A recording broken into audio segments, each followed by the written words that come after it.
First of all, could you tell us a bit about yourself and your caring role, please? Yes, my husband, who was only 53 at the time, back in January suffered a very serious stroke. Out of the blue, he was fine one day, and the next day he was in hospital in intensive care having had a stroke. When he first sort of came round after it, which was over the next couple of days, he couldn't move at all down his left-hand side. When he came home from hospital, the fun really started, because I suddenly found I was a very full-time carer for someone who was still pretty paralysed. 8 months on, which we now are, he is hugely better. He's done a vast amount of physio, and he can now walk. He's just ditched his stick, so he can now walk without a stick. He still can't do much with his left hand and arm, so I'm still needed to do quite a bit of caring for him. But I've been lucky in that, in my case, the caring responsibility has eased over the last 8 months, but I know for an awful lot of people that doesn't ease, and it goes on and on. So I feel I've come through having been a full-time 100% carer to now just someone who helps with things like tying shoelaces, which he still can't do, doing up shirt buttons, which he still can't do. But apart from that, he's now pretty independent. What do you think has been the biggest single change to your life since the stroke? For my life, not being able to call your time your own. So when my husband wants to get up, he can only get up if I'm there. So if I wanted to lie in one morning after a late night, that wouldn't really be possible, because otherwise he's stranded in bed because he can't get up, get all his shoes on and so on without some help. So I suppose in that sense, it's almost like going back to having children. You suddenly have to think of someone else's needs all the time as well as your own. You can't just sleep in when you want. You can't stay up late when you want. You have to be there thinking, he might need a hand with this, he might need a hand with that. And certainly in the early days, it was every meal, it was helping him through the shower, it was everything.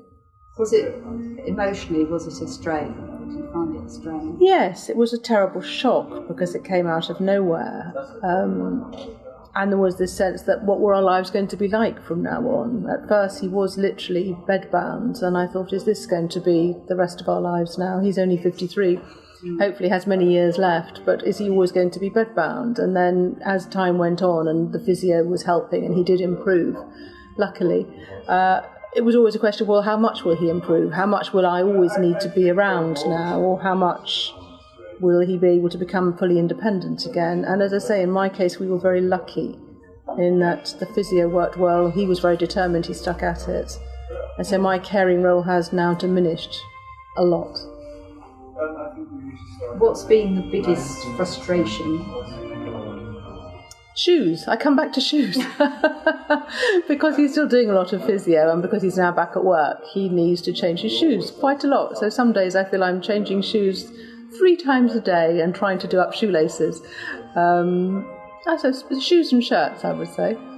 And the best thing about caring? The best thing, I think, in some senses, it's brought us closer together because we have spent more time together than when we were both working flat out.